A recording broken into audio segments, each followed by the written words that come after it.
Assalamualaikum warahmatullahi wabarakatuh. Om Swastiastu, Namo Buddhaya, salam sejahtera untuk kita semua. Baiklah, perkenalkan nama saya Kadek Adi Lepiandi, NIM 18044411006 dari kelas 6 Gabungan 1 Jaringan, mata kuliah Keamanan Jaringan. Baiklah, di sini saya akan membuat sebuah video presentasi dari makalah yang telah saya buat, itu dengan judul makalah itu Keamanan Jaringan. Baiklah, kita masuk saja ke materinya. Nah, dalam makalah ini di sini saya membuat 3 tahapan, yaitu pertama bab 1 pendahuluan, dan bab 2 pembahasan, dan bab 3 penutup. Nah, kita masuk saja pada pembahasan yang pertama, itu pada bab 1. Nah, pada bab 1 itu pendahuluan. Nah, di pendahuluan itu ada latar belakang. Nah, latar belakang dari makalah yang telah saya buat itu, keamanan jaringan merupakan hal yang sangat penting untuk diperhatikan, terutama di era teknologi sekarang ini. Banyak instansi atau organisasi yang tidak memperdulikan masalah keamanan. Tapi ketika jaringan mendapat serangan dan terjadi kerusakan sistem, banyak biaya yang harus dikeluarkan untuk melakukan perbaikan sistem. Untuk itu, sudah selayaknya investasi di bidang keamanan jaringan lebih diperhatikan untuk mencegah kerusakan dari ancaman serangan yang saat ini semakin beragam. Terlebih lagi, saat komputer server terhubung dengan internet, maka serangan pun akan semakin meningkat. Berbagai macam teknik serangan terus dikembangkan dan tidak bisa diabaikan. Nah, untuk itu perlu dipersiapkan keamanan untuk mengamankan dan meminimalisir ancaman pada jaringan dan server. Untuk menangkal ancaman jaringan, ada beberapa teknik yang bisa diterapkan. Salah satunya itu teknik demilitarized zone atau DMZ. Dengan menggunakan demilitarized zone atau DMZ, maka akan terbentuk zona demilitarisasi pada komputer server sehingga akses dari luar tidak bisa langsung memasuki komputer server, akan tetapi harus melewati zona penjaga tersebut. Hal ini membuat komputer server menjadi lebih aman. Nah, kemudian kita masuk pada rumusan masalah. Nah, adapun rumusan masalah dalam penulisan makalah ini adalah sebagai berikut. Yang pertama, apa itu keamanan jaringan? Kemudian yang kedua, apa itu firewall? Nah, kita masuk pada slide yang berikutnya, yaitu tujuan penulisan. Nah, adapun tujuan penulisan dalam penulisan makalah ini adalah sebagai berikut. Nah, yang pertama itu untuk mengetahui apa itu keamanan jaringan, mulai dari pengertian, konsep, aspek-aspek ancaman pada keamanan jaringan dan sistem keamanan komputer, jaringan komputer. Kemudian yang kedua, untuk mengetahui apa itu firewall, mulai dari pengertian, jenis-jenis, cara kerja, dan langkah-langkah membangun firewall. Nah, adapun juga manfaat penulisan, yaitu adapun manfaat penulisan dari makalah ini adalah untuk mengetahui tentang pengertian dari keamanan jaringan, mulai dari konsep keamanan jaringan, aspek-aspek keamanan jaringan, ancaman keamanan jaringan, dan sistem keamanan jaringan komputer. Selain itu, juga makalah ini juga membahas mengenai firewall, mulai dari pengertian firewall, jenis-jenis firewall, cara kerja firewall, dan langkah-langkah membangun firewall. Nah, kita masuk pada selanjutnya itu pada bab 2, itu pembahasan. Nah, yang pertama di sini membahas mengenai keamanan jaringan. Nah, kemudian pengertian keamanan jaringan. Keamanan jaringan atau dalam bahasa Inggris network security terdiri dari kebijakan dan praktik yang diterapkan untuk mencegah dan memantau akses yang tidak sah, penyalahgunaan, modifikasi atau penolakan jaringan komputer dan sumber daya yang dapat diakses jaringan. Keamanan jaringan melibatkan otorisasi akses ke data dalam jaringan yang dikendalikan oleh administrator jaringan. Nah, kemudian pada materi selanjutnya itu konsep keamanan jaringan. Nah, keamanan jaringan dimulai dengan autentikasi, biasanya dengan nama pengguna dan kata sandi, karena ini hanya memerlukan satu detail yang mengautentikasi nama pengguna. Nama pengguna di sini misalnya nama saya Kadek, kemudian kata sandi misalnya itu 1. Ini terkadang disebut autentikasi 1 faktor.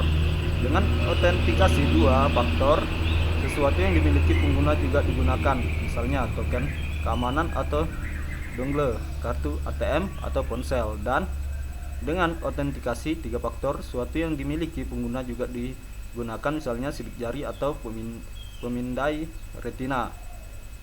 Kemudian kita masuk pada materi yang selanjutnya, yaitu aspek-aspek pada keamanan jaringan. Nah, yang pertama itu confidentiality. Confidentiality adalah pencegahan bagi mereka yang tidak berkepentingan dapat mencapai informasi. Kemudian integrity adalah pencegahan bagi mereka yang tidak berkepentingan dapat mencapai informasi.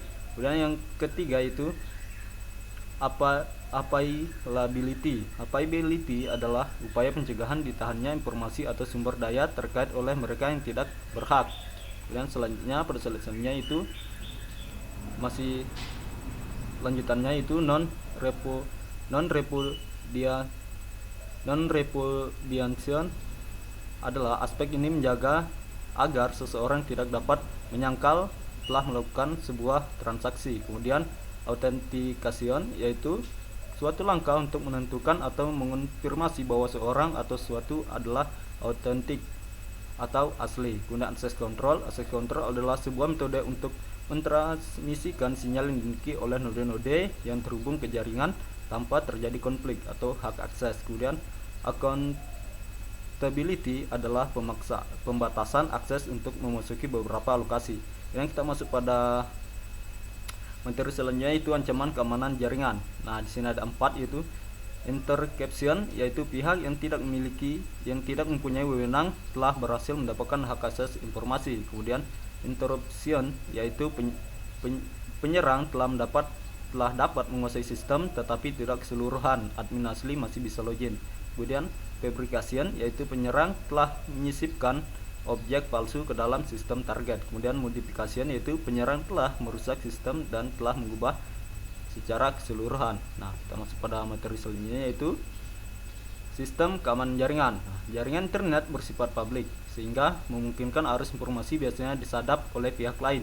Untuk itu, keamanan menjadi useful terhadap kenyamanan jaringan komputer dan vulnerability suatu jaringan. Adapun termasuk sistem keamanan komputer sebagai berikut. Nah, yang pertama itu hacker, kemudian yang kedua cracker, yang ketiga white hack, kemudian black hat, script kiddies, kemudian elite hacker, vulnerable, security hole, bug, exploit, logical bomb, dan penetration testing. Nah, kita masuk pada materi yang selanjutnya yaitu kita masuk pada materi firewall. Nah, yang pertama itu pengertian firewall. Firewall atau tembok api adalah sebuah sistem atau perangkat yang mengizinkan lalu lintas jaringan yang dianggap aman untuk melaluinya dan mencegah lalu lintas jaringan yang tidak aman. Firewall merupakan suatu cara atau mekanisme yang diterapkan baik terhadap hardware, software maupun sistem itu sendiri dengan tujuan untuk melindungi baik dengan menyaring, membatasi atau bahkan menolak suatu atau semua hubungan kegiatan suatu segmen pada jaringan pribadi dengan jaringan luar yang bukan merupakan ruang lingkupnya. Kemudian kita masuk pada jenis-jenis firewall. Nah, jenis-jenis firewall itu ada 4. Yang pertama personal firewall, desain untuk melindungi sebuah sistem komputer yang terhubung ke jaringan dari akses yang tidak dikehendaki. Kemudian network firewall, didesain untuk melindungi jaringan secara keseluruhan dari berbagai serangan. Kemudian IP filtering firewall, yaitu sebuah IP filtering firewall bekerja pada level paket. Kemudian proxy firewall, cara kerja proxy server terlihat saat user terhubung dengan proxy server dengan perangkat Luna client. Proxy server akan menduplikasi komunikasi tersebut. Nah, kemudian kita masuk pada materi selanjutnya itu kebutuhan firewall. Nah, untuk membangun sebuah jaringan yang memiliki pengaman firewall, maka dibutuhkan hardware yang digunakan sebagai server. Selain hardware, sistem operasi harus diinstalisasi agar jaringan dapat berfungsi dengan baik seperti Windows Server 2000, Windows Server 2003, Linux, Fedora, Mandriva, Debian, Ubuntu, FreeBSD, dan Sun Solaris. Selanjutnya pada server tersebut diinstalisasi paket program firewall seperti WinGate, Microscope, ISA, Firestarter, dan Serwall.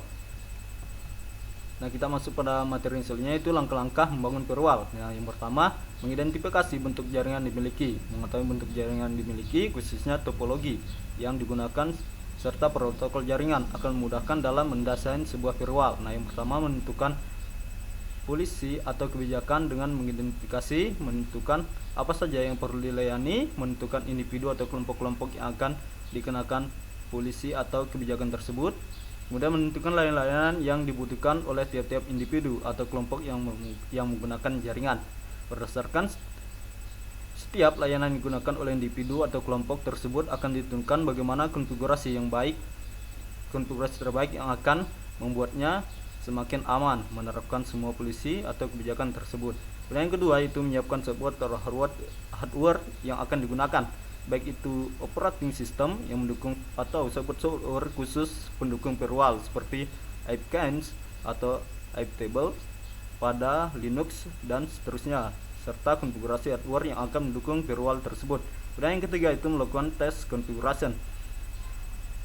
Pengujian terhadap firewall yang telah selesai dibangun haruslah dilakukan terutama untuk mengetahui hasil yang akan kita dapatkan. Caranya untuk menggunakan tools yang biasa dilakukan untuk mengaudit seperti Nmap.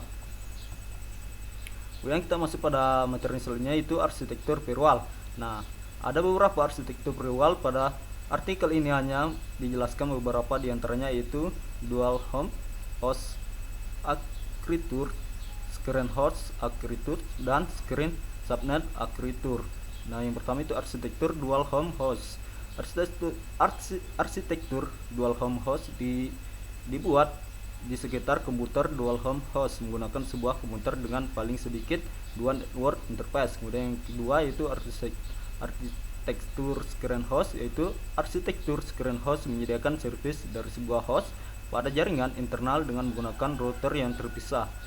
Aripati 2010. Kemudian arsitektur screened subnet, yaitu arsitektur screened subnet menambah sebuah layer pengaman tambahan pada arsitektur screen host, yaitu dengan menambahkan sebuah jaringan perimeter yang lebih mengisolasi jaringan internal dari jaringan internet. Aripati 2010. Nah, kemudian kita masuk pada bagian penutup. Nah, pada bagian penutup di sini ada kesimpulan dasaran.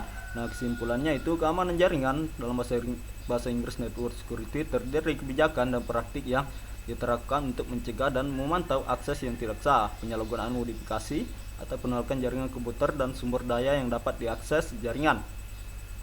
Keamanan jaringan melibatkan otorisasi akses ke data dalam jaringan yang dikendalikan oleh administrator jaringan.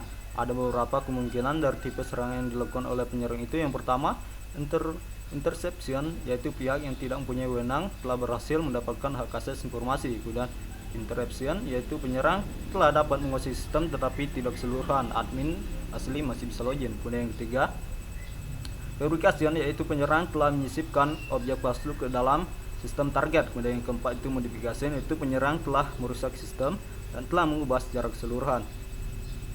Kemudian firewall atau tembok api adalah sebuah sistem atau perangkat yang mengizinkan lalu lintas yang dianggap aman untuk melaluinya dan mencegah lalu lintas jaringan tidak aman. Firewall merupakan suatu cara atau mekanisme yang diterapkan baik terhadap hardware, software, ataupun sistem itu sendiri dengan tujuan untuk melindungi, baik dengan menyaring, membatasi atau bahkan menolak suatu atau semua hubungan kegiatan suatu segmen pada jaringan pribadi dengan jaringan luar yang bukan merupakan ruang lingkupnya. Secara umum, fungsi firewall adalah untuk mengatur dan mengontrol lalu lintas, melakukan autentikasi terhadap akses, melindungi sumber daya dalam jaringan privat, dan mencatat semua kejadian dan melaporkan kepada administrator. Kemudian itu kita masuk pada saran. Pada penulisan makalah ini masih banyak terdapat kekurangan sehingga diharapkan bagi membaca dan penulisnya selanjutnya sekiranya dapat lebih bagus dan lengkap daripada makalah ini. Nah, demikianlah presentasi dari makalah yang telah saya buat. Kurang lebihnya mohon dimaafkan. Saya akhiri dengan ucapan wabillahi taufiq wal hidayah. Assalamualaikum warahmatullahi wabarakatuh dan terima kasih.